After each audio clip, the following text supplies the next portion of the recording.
This is the Uptick Newswire Stock Day podcast, sponsored by InvestorsHangout.com. Subscribe to us on iTunes, Google Play, and YouTube to stay up to date on penny stock news and interviews, public information on OTC, pink sheets, and microcap stocks from around the world, with your host, Everett Jolly. On today's show, we have a returning guest, and I tell you, you hear a lot about cryptocurrency, you hear a lot about marijuana companies, but let me tell you, Cobalt is where it's at. A lot of people don't know this, but the prices have went up to around $34, $36 a pound. Just literally 5 or 6 months ago, it was around $16 a pound.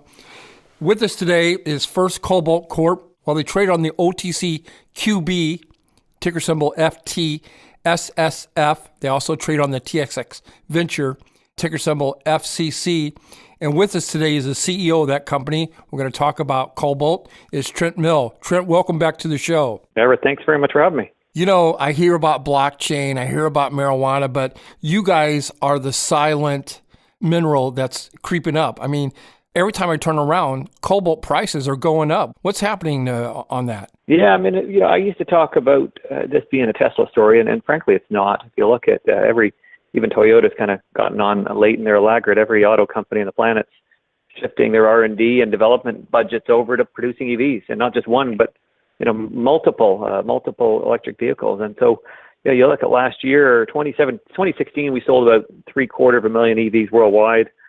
There's about 2 million on the road. We were up over 1 million last year, and that's only a 1% penetration rate around the world. And yet it's consuming 50% of lithium-ion batteries. So that includes your laptops and cell phones. Yep. But batteries are consuming 50% of global production. And so if you want to take a 1% penetration rate and just go to 2%, which is still pretty modest, we need to increase our global supply by 20% every year. And so that just gives you just the early stages of what really is a revolution in mobility that's going to have a real meaningful impact on the amount of cobalt supplied and the work we have to do to get more to the ground. I saw in your latest press release about you guys raised $25 million private placement.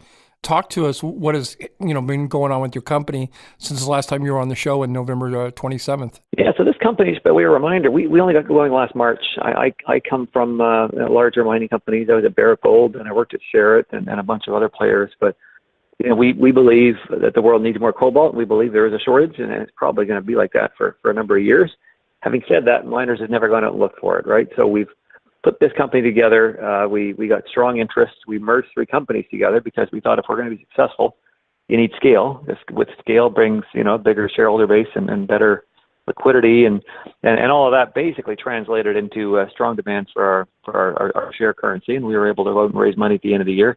And what was nice, Everett, is we managed to transition this from a purely retail company 10 months ago to a pretty well-balanced stock now. We've got good retail, and you can see it in the volumes on the OTCQB, but about half of our stock now is held by big, sophisticated institutional funds, and they're the ones that can write the big checks. And with the money we raised last December, we're well-financed now for the next couple of years. Some drilling results have come in, and I saw that you guys talked a little bit about it on the Woods Extension project. Could you bring my listeners maybe up to date of some of your results, and where do we go from here? Sure. So we're mining, not mining yet. We're exploring up in Canada in the country's oldest mining camp. It was mined for silver 110 years ago. A lot of cobalt, and typically you'd avoid the cobalt. The veins networks that were mined as underground deposits were favored for their silver, and where they would transition into more cobalt-rich deposits, we call those the failed silver mines. And so the drilling that we've been doing has been trying to identify 100 years is a long time. So trying to identify some data gaps and figure out where the cobalt is. So a lot of work goes into it, and ultimately it all culminates after you've done your data compilation and geophysics. Ultimately, you got to put a drill in the ground. And so we started drilling just one little area because we were still doing our merger and putting the land package together. So we drilled out about 1 or 2% of our land package. And yeah, we had some high grade hits, 0.3 to 0.8% cobalt. So the cobalt world, when you get to 0.4, 0.5, that's a pretty good grade. And I think with the modest program we did last year on one target, we're ready now to step out. In fact, we have stepped out onto 13 targets this year. We've doubled the size of our team. We've quadrupled our budget. And I think with the lessons we had last year, we're prepared to test not just, last year it was two former mines. We'll test about 15 of them this year and try to see which ones have the best potential for cobalt mineralization. And I should add, we've got a total of 50 past-producing silver and cobalt mines now that we control. So lots of targets. My objective, though, is to really get there as quickly as we can. Well, let's talk about that for a second. I'm sure my listeners would like to know, after you guys, especially the drilling at the Bell Ellen mine, you guys are drilling there now. What is the game plan? Are we going to mine this ourselves? Are we going to farm it out? Are we going to let somebody else come in and buy it out? What is the game plan? Yeah, I guess maybe if I sort of take a big picture approach, our strategy this year has three components to it. One is success with the drill bit, go out and find that mineralization. The other is advancing our mineral processing strategy, and we've got some near-term cash flow with old stockpiles on surface. We've got a mill. We've got the only cobalt refinery in North America that's ready to go. And the third one is growth. I think we got to keep growing our platform. So once we've done all of these things, what do you do? Well, typically, much like biotech and IT and the tech world, mining companies, you're a feeder system for the bigger guys. And so my team, I was very careful to build a management team of operators. We've all worked around the world with big global companies. And so we know how to get from A to Z, and we could get to the finish line and build and operate a mine. But my board's got a couple of key members, Bob Cross, Paul Matisik, that are well known in the capital markets for just selling the company at the right time and making shareholders money. And then the asset or assets can go into a larger platform that has the capital required to see things through to production. And 9 times out of 10, 9.5 times out of 10, that's what happens. If you're wildly successful, which we hope we will be, then a bigger fish is going to come along and say, thanks, we've got it from here. And we're certainly ready to step aside if and when that happens. First Cobalt Corp is the company that we're highlighting here today on Stock Day. They trade on the OTCQB, ticker symbol FTSSF. They also trade on the TSX Venture up in Canada, ticker symbol FCC. Rumor on campus is that you guys are starting discussions with various tech partners to look at the use of artificial intelligence to help you guys consolidate data and narrow the target pool. What's the latest on that? Yeah, AI I think is crucial. The mining industry, we've often been accused of going slow when it comes to technology and innovation. And the reality is, when you try to innovate on, say, a new mine construction, you're building a new mill for a couple of $100 million, you really want to stay with something that's tested and true, because when you enter into production, you don't want to have the hiccups. There's enough risk in this business that on the big ticket items, we always want somebody else to take the chances. But when it comes to discovery and exploration, I think there's a lot we can and will do. And so for us to go out and try something for $100,000 or even $250,000, if we're successful and it results in a major discovery, then the implications are huge for a company with a $250 million market cap, $250 million Canadian.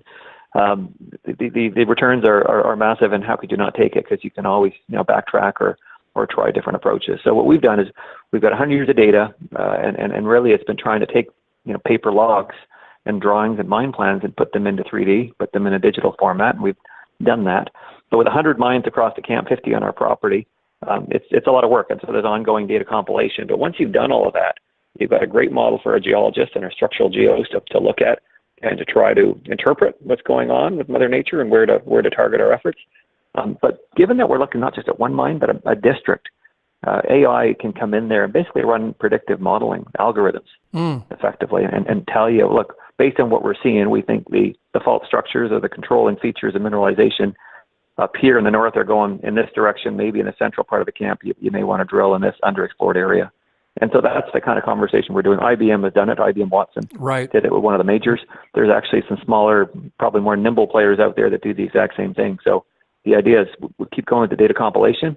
We got some geophysics, and then at some point we got to overlay some AI to help us with the interpretation of the data. And that'll happen soon. How about tell us about the infrastructure in the camp and how you guys might leverage that? Yeah, so we've got a pretty big market cap. We came in, it was a $20 million, sorry, I'm talking in CAD now because we're up in Toronto. Right. $20 million market cap up to $250.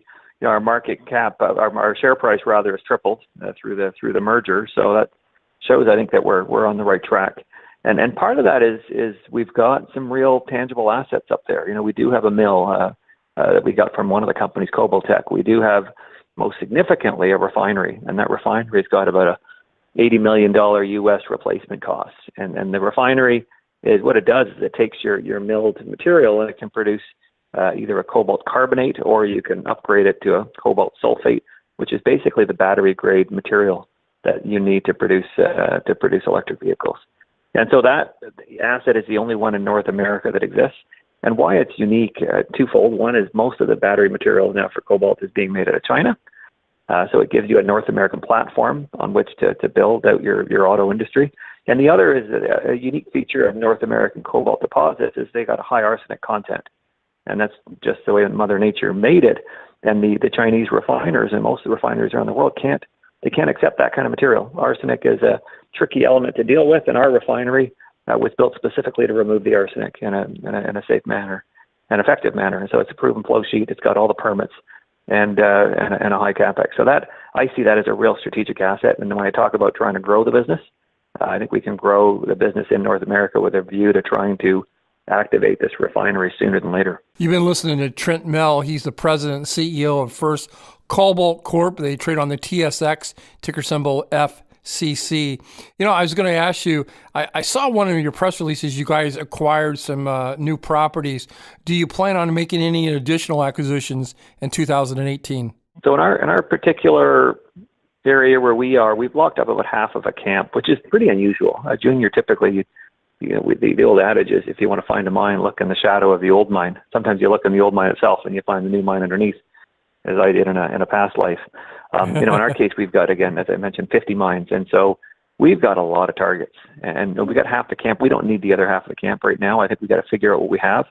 And once we understand the structures and the controls, if we're successful with the land package we have and with our refinery, I think we can go ahead and continue buying land. I think to the extent we do look to grow, to the extent we're going to grow, it's going to be outside of the cobalt camp. So I think there are places in Canada and the U.S. and maybe in Europe, but we'll start closer to home where we can acquire or basically merge with other companies that have assets or properties that are as advanced or hopefully even more advanced than ours. We've got, again, a strong treasury, a good team, and a very strong share price. So I think carrying that out might be easier than not, and I think the market would be receptive to us continuing to grow as the biggest cobalt explorer in the world. Trent, I want to thank you for coming on the show. In closing, is there anything that we didn't get a chance to touch upon that you maybe want to get out there to the listeners? Well, it's interesting. Thank you, Everett. When you look at what's happened over the last few trading sessions, over the last couple of weeks, really, the cobalt explorers are facing a fair bit of pressure. So we're all kind of trading on a downtrend, and yet the cobalt price continues to go up. And the geopolitical tensions in the DRC, the biggest cobalt producing market, continues to get worse, and their taxes there have gone up. So it's an interesting situation right now where the valuations, the juniors have felt pressures, and that's at odds with what you're seeing in the macroeconomy. So I'd say there might be an opportunity there in the short term to start looking at these cobalt plays as pretty good buys. Well, I want to thank you for coming on the show. I wish you nothing but continued success. Hopefully you'll come back on the show in about 60 days and give us an update. I would love to. Thanks so much, Eric.